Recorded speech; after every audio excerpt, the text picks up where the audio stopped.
Atualizando as aquisições para a discoteca com muito groove, clássico do rock, música transcendental, uma espera que levou 3 meses e finalmente chegou. Tudo isso e muito mais a partir de agora em mais um episódio da série Altos Plays de Garimpo.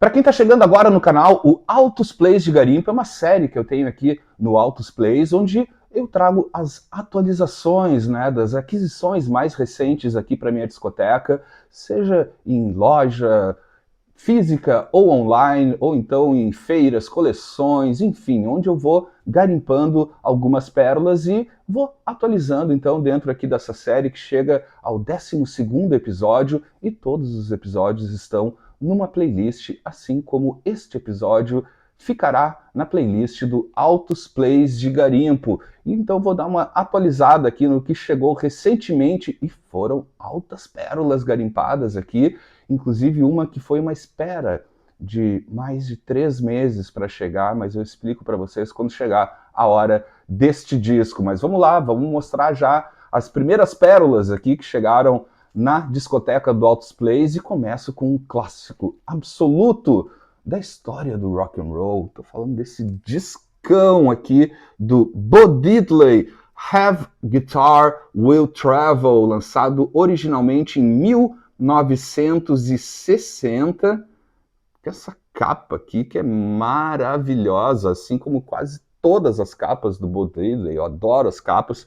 Estou falando aqui, gente, não precisa explicar muita coisa, um dos pioneiros do rock and roll, começou lá, os primeiros singles, se eu não me engano, já são de 1955, 56, enfim. Aqui a gente chega, esse aqui, se eu não me engano, é o 3º ou 4º álbum de estúdio do Bo Diddley, lançado então originalmente em 1960. Deixa eu mostrar também a contracapa. Super boa, que vem também com um breve histórico aqui do artista e tal, e de algumas gravações que aparecem aqui. Disco maravilhoso para quem curte essa pegada aí do início do rock and roll, dessa final dos anos 50, início dos anos 60. Bo Diddley, que foi referência para uma série de artistas, lançou esse baita disco de novo, gente? Detalhe, que capa maravilhosa, eu adorei essa capa, é um disco que eu estava procurando há bastante tempo, encontrei lá na loja do meu grande parceiro, o Rogério, lá na Toca do Disco, assim como a maioria dos discos que eu vou trazer aqui nesse episódio foram garimpados aqui em Porto Alegre na Toca do Disco, e eu vou mostrando também o label para vocês. Essa daqui é uma prensagem brasileira que sai em 1900, deixa eu mostrar o label aqui, que sai em 1988 por esse label nacional aqui, que é da Harrit Records, que é um selo que teve um grande protagonismo, principalmente nos anos 80 aqui no Brasil, exatamente trazendo grandes lançamentos originais, com os álbuns e também coletâneas de singles de grandes artistas dos primórdios do rock and roll e do rockabilly, também alguma coisa de R&B. É super bacana esse label aqui, porque são resgates super bem feitos, alguns não têm uma boa qualidade, mas diferente desse aqui, que tem uma ótima qualidade. E de novo, olha aqui, gente, zeradinho o play, adorei encontrar esse disco, então, desse label então brasileiro que durou acho que até o início dos anos 90, e trouxe muita coisa então para o Brasil de gravações originais de grandes artistas do rock e do R&B. Foi uma alegria encontrar este do Bo Diddley aqui, que tem grandes canções, inclusive eu estava me lembrando aqui, olhando aqui a segunda música, a Cops and Robbers, que é a segunda aqui do lado A, foi uma música que fez parte do repertório do começo dos Rolling Stones. Eles tocavam muito essa música nos shows, já no comecinho da banda, antes da gravação do primeiro álbum. Ela chega a aparecer oficialmente, uma versão feita pelos Rolling Stones, só em 2000, claro, antes já rolava em algumas piratarias, mas ela saiu oficialmente num disco dos Stones, na coletânea com as gravações ao vivo da BBC, o On Air, que foi lançado em 2017, tem essa faixa do Bo Diddley, então, nesse BBC, o On Air de 2017, que traz as gravações ao vivo na BBC dos Rolling Stones. Mas enfim, gente, todo mundo gravou Bo Diddley. Bo Diddley é uma das pedras fundamentais do rock and roll, e eu estou muito feliz de ter encontrado esse disco nesses garimpos que rolaram recentemente. Então tá aqui a primeira pérola, uma verdadeira pérola do rock, Bo Diddley. Um álbum maravilhoso de um dos grandes gênios das teclas. Ele, Herbie Hancock, com o álbum Fat Albert Rotunda, de 1969. Tá aqui um álbum maravilhoso do final dos anos 60. Aqui, inclusive, explorando, e acho que é onde ele finca mais o pé, digamos assim, as mãos, no caso. Aqui ele explora até muito mais diferente do que ele vinha fazendo já nos anos 60, né? Claro, tem toda aquela história dele no jazz, assim, mas que a partir dos anos 70 ele explora muito mais o groove, o funk, e aqui é um disco bem mais focado, digamos assim, no rhythm and blues. Sim, isso aqui, inclusive, deixa eu mostrando também a contracapa. Fat Albert Rotunda é a trilha sonora, gente, de um desenho, de uma animação especial que saiu para a TV norte-americana, chamada Hey, Hey, Hey, It's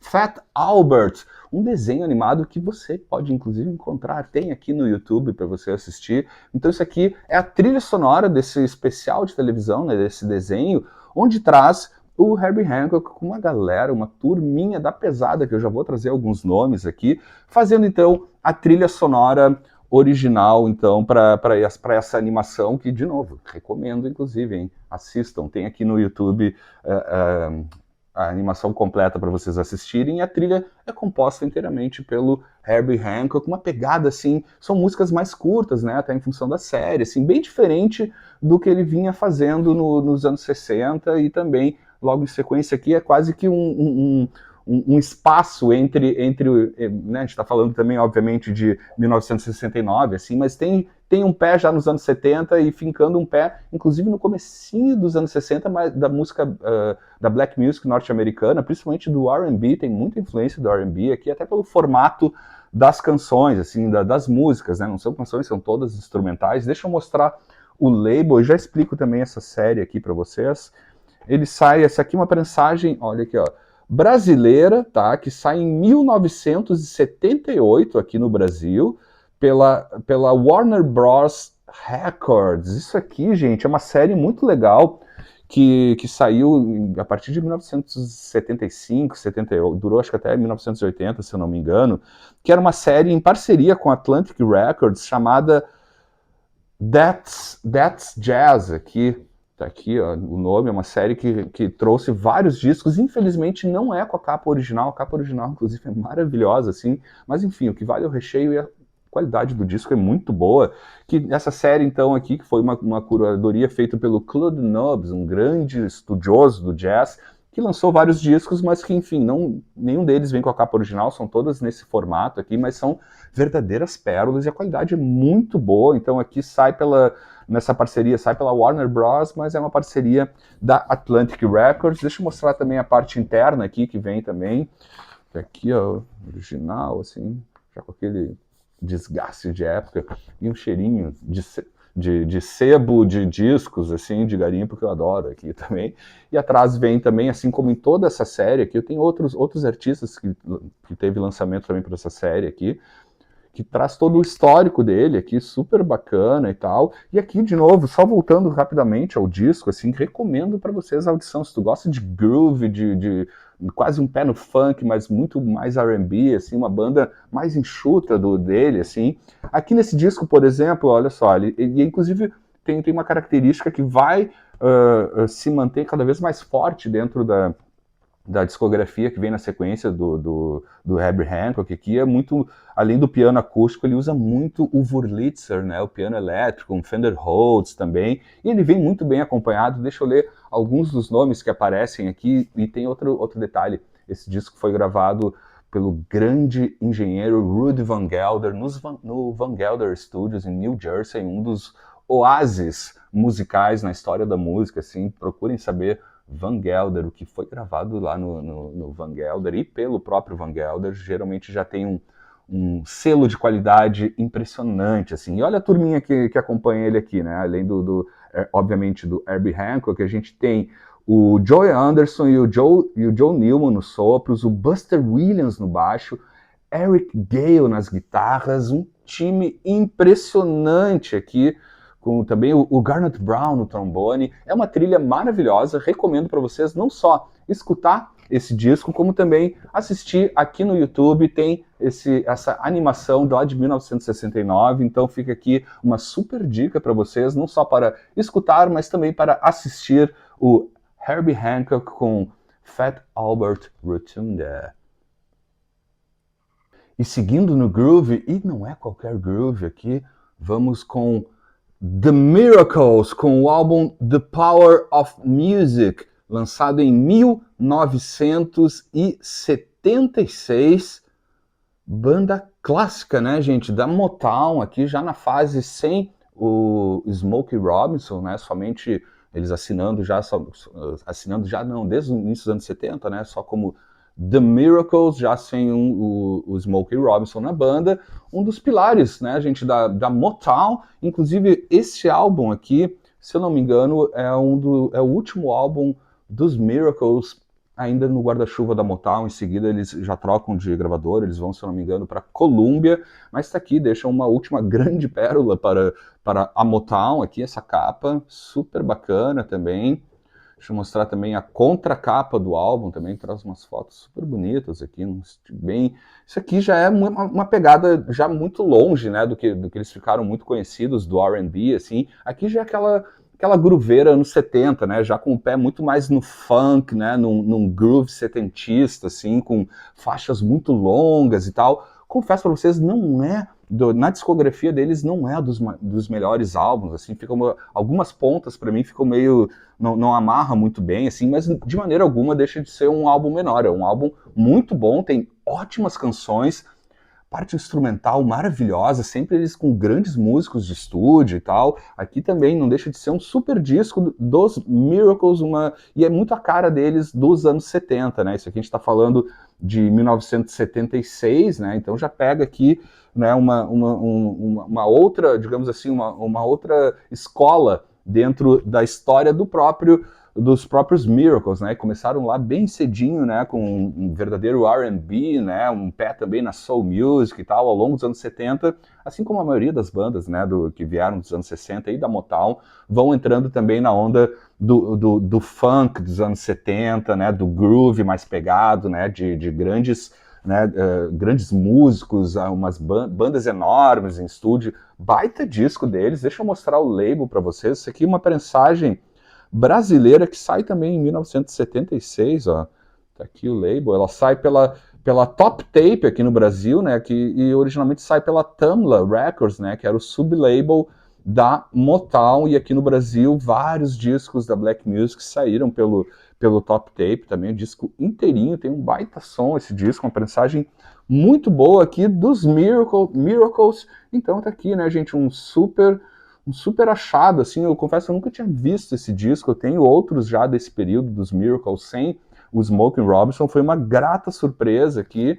Também adorei essa contracapa com as fotos, ficha técnica super completa, com vários dos músicos que participam e tal, grandes músicos de estúdio tocando aí com os Miracles. Vou seguir aqui no groove ainda, mas também mas saindo um pouco do que é mais tradicional, trazendo uma banda direto da Espanha, que já passou por aqui, um outro disco que eu tenho deles, e agora encontrei mais um dessa turminha direto da Espanha aqui, o Barrabás, com o álbum Heart of the City, lançado em 1975, banda espanhola de funk, de rock, de disco, enfim, eles têm uma verdadeira salada musical a partir da segunda metade dos anos 60, mas o comecinho, digamos assim, é muito groove, muito bem tocado, excelentes músicos. Essa capa aqui também achei muito boa.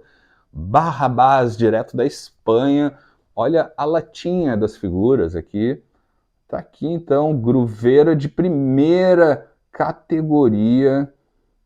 Muito muito legal, adoro. Eu tenho um álbum deles que eu já trouxe aqui em um episódio, que é o Soltaram Barrabás, uma coisa assim. Enfim, deixa eu mostrar o label para vocês, que sai aqui no Brasil no mesmo ano, em 1975, pela Ariola.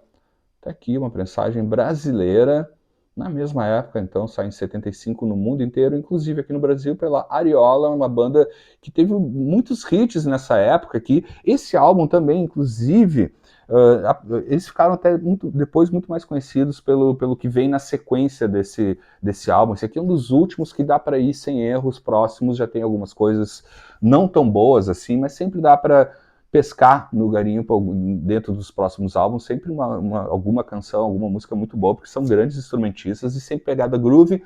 Daqui para frente eles focam muito mais na disco music, já entra um pouco também naquilo do que também ficou conhecido como Eurodisco e tal. Então, para mim, dá uma desandada. Esse aqui é um dos últimos, digamos assim, que dá para ir sem erro. Então, o Barrabás com Heart of the City, lançado em 1975. Então, eu trouxe aqui duas pérolas bem distintas do groove, né? Aqui os norte-americanos do Miracle, aqui a turma da Espanha, do Barrabás, mas dois álbuns com uma grooveira impressionante, recomendo. E seguindo no resultado do garimpo mais recente, feito aqui para a discoteca do Altos Plays, voltamos às teclas e aos sintetizadores com dois magos, e começo com um dos grandes magos das teclas e sintetizadores, o grande músico direto de Praga, na República Tcheca, Jan Hammer, com The Early Years, lançado em 1986, grande tecladista e compositor nesta coletânea, com uma capa que eu achei linda demais, essa capa, por sinal, que desse grande tecladista, figura fundamental, principalmente nos anos 70, tocou com toda a galera do jazz rock, do jazz fusion, como John McLaughlin, Mahavishnu Orchestra, Jeff Beck, enfim, um cara que transitou muito bem e também com seus próprios trabalhos, seja ele em trio ou em grupo também. Aqui então a capa contra capa, também tocou com Aldi Meola, Billy Coleman, enfim, ele está em um dos grandes álbuns na história do jazz fusion e do jazz rock. Tem lá as teclas deste grande mestre.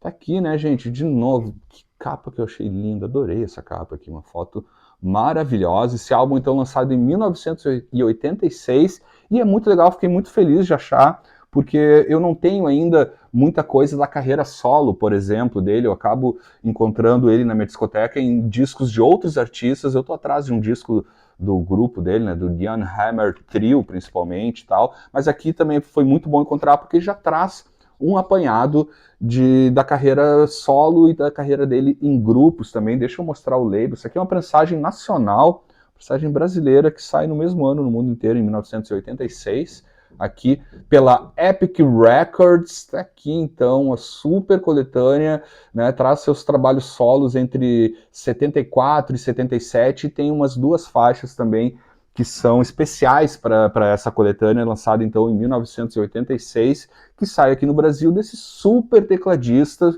um cara mestre, principalmente no Mini Moog. É impressionante, é um verdadeiro virtuoso, né, das teclas e principalmente dos sintetizadores, dos teclados analógicos e tal, dos anos 70, e como eu falei, tá em vários discos, tem gravações dele super clássicas nos principais álbuns dos anos 70, por exemplo, do magnífico e herói Jeff Beck. Seguindo na turma de sintetizadores e essa loucurada toda, que eu sou apaixonado, para quem já acompanha o canal há algum tempo, eu adoro sintetizadores, adoro estudar e ver quais são os instrumentos, quais são os teclados analógicos, né, que eles estão usando e tal. E um dos grandes mestres, agora passamos de um mestre europeu, mas que ficou muito mais conhecido gravando com músicos em outro, né, principalmente nos Estados Unidos também e tal, que foi o Jan Hammer, né, apesar de europeu. E agora vamos para o mestre, verdadeiro mestre mesmo, um dos grandes professores dos sintetizadores, direto do Japão,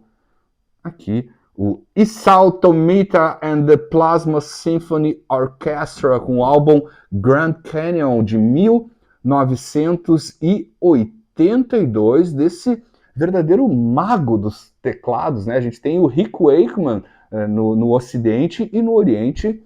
E Salto Mitra, um cara super especialista, um dos pioneiros, inclusive, no uso de sintetizadores para recriar grandes orquestras. É impressionante o trabalho dele, adorei encontrar esse álbum. Capa maravilhosa também, deixa eu mostrar a contracapa aqui. Essa edição brasileira, né, que aqui na capa diz Salto Mitra, Orquestra Sinfônica e a Orquestra Sinfônica Plasma, né? Essa tradução ficou muito boa também. Baita contracapa também, deixa eu mostrar o label aqui, bem bonito, e a edição muito boa, o som dele sensacional aqui, que sai no Brasil pela Clássico, né, o label da RCA ou RCA Records.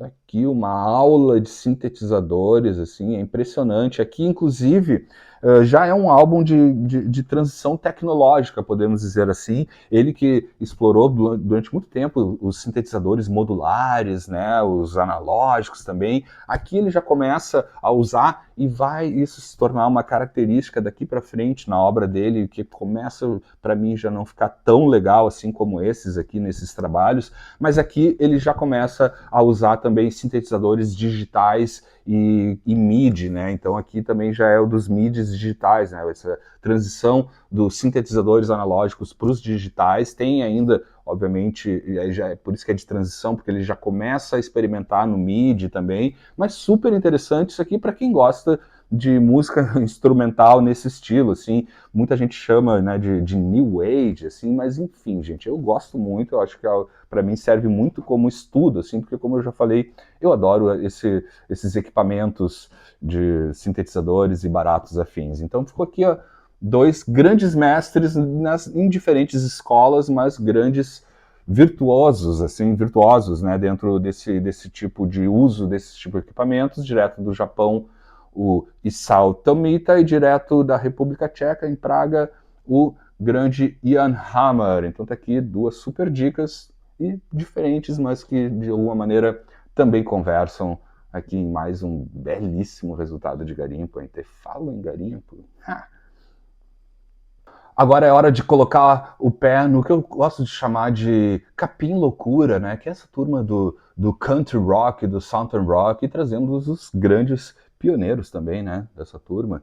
O grande Chris Hillman com o álbum Clear Sailing de 1977, segundo álbum solo dele, né, gente? Membro fundador dos Byrds, depois foi para os Flying Burrito Brothers, também tocou no Manassas, tem essa carreira solo maravilhosa, um cara que pode-se dizer com toda certeza, assim, que foi um dos que ajudaram a desenvolver, digamos assim, de diferentes maneiras, o folk, o country rock, né, também um pouco de bluegrass também que misturava e tal, que dá todo esse caldeirão, assim, acaba formando o que a gente conhece como country rock, né, aqui já nos anos 70, segundo álbum dele, solo, né, ele que foi um cara que nos anos 70 não teve muitos discos, porque estava sempre envolvido em algum projeto, né, seja com o próprio Stephen Stills, no Manassas, também mais pro comecinho ali, final dos anos 60 também, além dos Byrds, também com o Flying Burrito Brothers, um cara que esteve sempre muito bem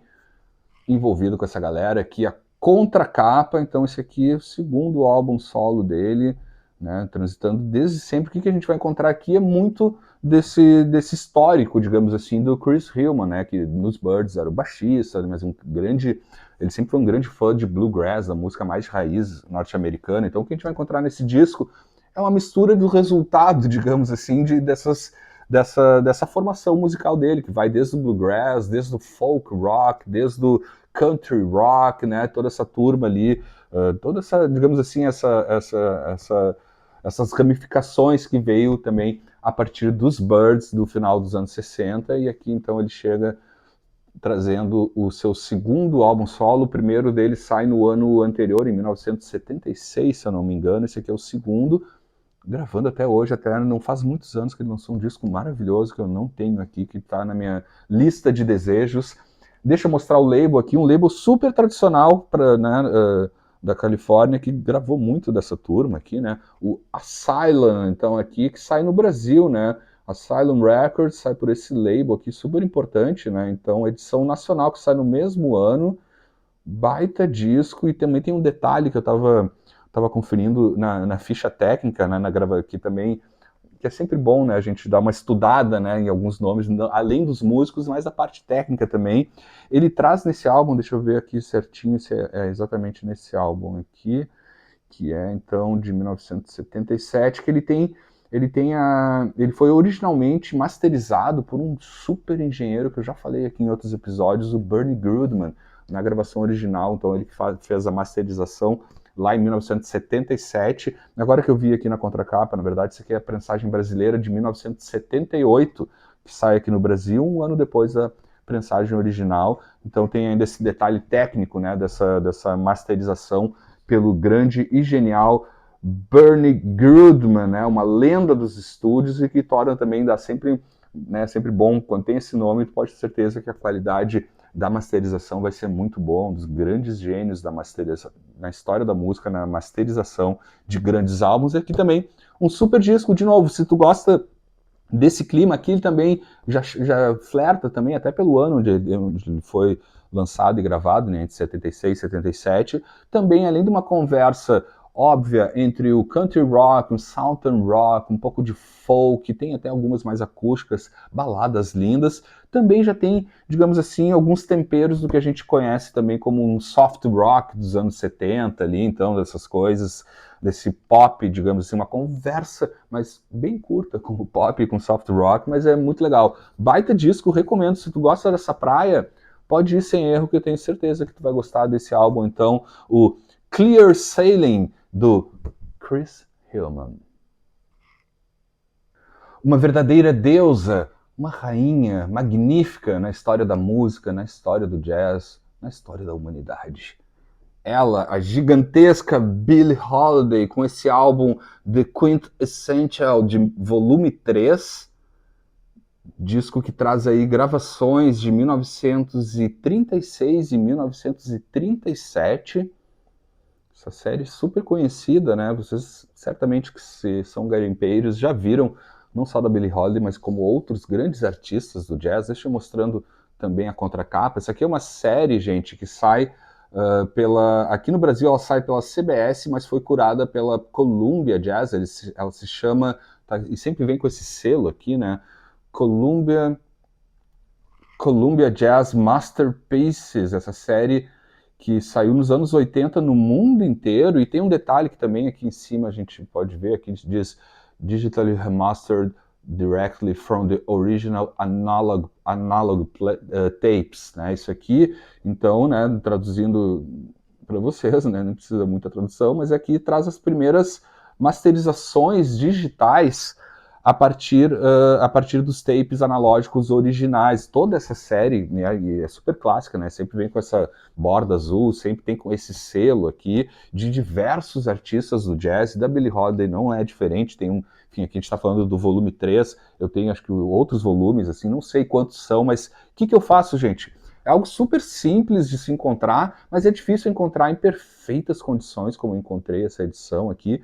Não é para ser de maneira alguma um disco caro. Se tiver caro, reclame, porque na verdade é algo super comum e foi uma tiragem muito grande no mundo inteiro, até por, digamos, esse certo pioneirismo na época, assim, de fazer essas primeiras masterizações digitais a partir dos tapes analógicos e tal. Meio que serviu de case para essa, né, essa série aqui também, para a gravadora. Deixa eu mostrar o label, porque também o label ele se repete ao longo de toda essa série, se eu não me engano. Tá aqui no Brasil ele é distribuído pela CBS, mas vem sempre com esse selo aqui com o nome da série, né? Columbia Jazz Masterpieces. Uma série maravilhosa que eu recomendo. Se tu encontrar em boas condições como essa aqui, pega, e foi o que eu fiz, né? Encontrei ela perfeita, assim, e eu acho linda essas capas também, super bem trabalhadas, assim, da Billie Holiday. Eu já tenho, se não me engano, uns 4 ou 5 volumes aqui. Aqui, então, pega gravações de 1936 a 1937, da magnífica Billie Holiday. Recomendo fortemente, não costuma ser, ou melhor, não deve ser caro. Eu já vi em alguns preços absurdos aqui por essas coletâneas, que são super comuns. Saiu na época também em CD, essa aqui prensagem que sai então em 1988, ao longo de todos os anos 80 saiu essa série maravilhosa, recomendo, tem um som muito bom. É claro, né, gente, aqui não tem não tem muito mistério, a gente está falando de gravações dos anos 30 ainda, então não tem por que tu buscar realmente, uou, uma super qualidade, mas a reprodução é perfeita aqui, e o disco inteirinho, recomendo fortemente para vocês se encontrarem álbuns dessa série aqui da Columbia Jazz Masterpieces. Fica a dica aí para um próximo garimpo que você encontrar. Como eu falei, tem vários artistas, mas eu vou pegando sempre que eu encontro, digamos que é quase um fetiche de coleção. Eu quero completar todos os volumes aqui. Encontrei o volume 3, já tenho outros volumes da série, mas estou sempre de olho. De novo, se eu encontro em bom estado como esse, eu vou lá e pego. Esse aqui, peguei valendo. Billie Holiday. E para fechar o episódio, eu trago para vocês agora, como eu falei lá no comecinho, um álbum que demorou praticamente 3 meses para chegar aqui em casa, né? E como nessa série aqui, né, o Alto Space de Garimpo, eu trago aqui as aquisições, sejam elas em lojas físicas como lojas online, e é o caso desse álbum que eu vou trazer aqui para vocês, que infelizmente demorou 3 meses para chegar, porque eu fiz a compra online 1 ou 2 dias antes da chegada da tragédia das enchentes aqui no Rio Grande do Sul e aqui em Porto Alegre também. Então ele ficou, enfim, ele era para ter vindo em pelo menos 1 ou 2 semanas no máximo, e sei lá onde ele ficou, se perdeu nesse caminho. A gente está ainda sofrendo muito das consequências, sem aeroporto funcionando e tal. Então, inclusive achei que era uma encomenda perdida que eu comprei numa loja online, e estava, mas enfim, estava tentando rastrear, se perdeu, já estava entrando em contato com a loja para fazer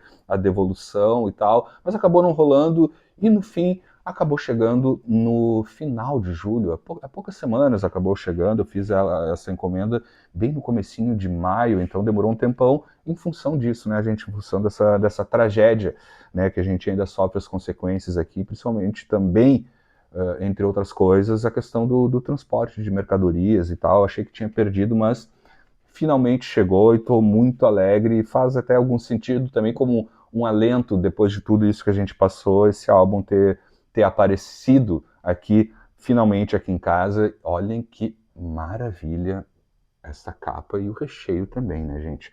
Trago para vocês aqui a Alice Coltrane com o álbum The Ecstatic Music of Alice Coltrane, lançado em 2017.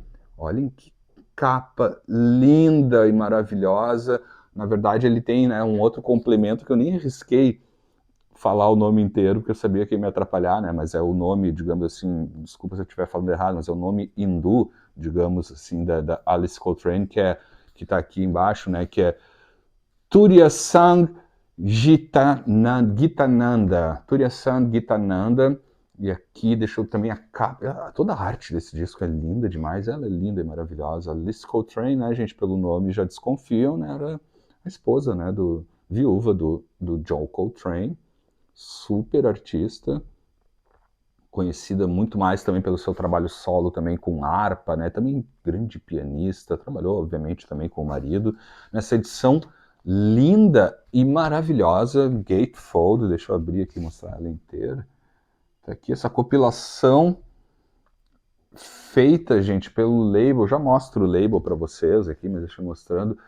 Olha a turma dela, assim. Isso aqui foi tudo gravado no Acharan dela, né, na Califórnia, trazendo então ali os cânticos, mantras, né, com todos os integrantes dessa comunidade transcendental que ela cria na Califórnia, né, no sul da Califórnia, e enfim, morava toda essa bela turminha aqui, né, dentro desse clima hindu e tal. E é o que a gente vai encontrar aqui, muitos desses cânticos, desses mantras, mas com um toque muito especial da magnífica Alice Coltrane, né, uma super artista, né, mas que, né, dedicou boa parte da vida dela também a deixar também essa obra transcendental, espiritual, como você preferir chamar, aqui, então, dessa comunidade, então, que ela criou nesse Acharan e tal.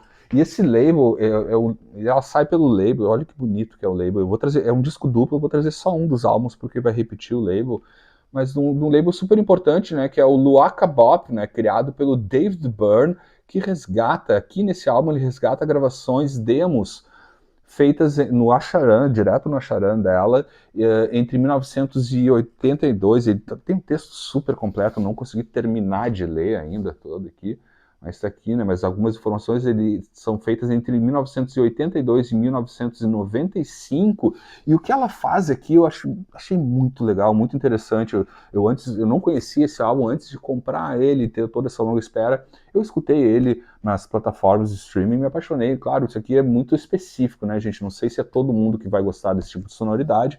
Eu gosto muito, obviamente, da música, né, com essa pegada oriental, essa pegada indiana, principalmente. E aqui o que eu adorei nisso, além desses mantras, realmente é algo que vai te trazendo, pelo menos para mim, traz uma paz incrível, assim.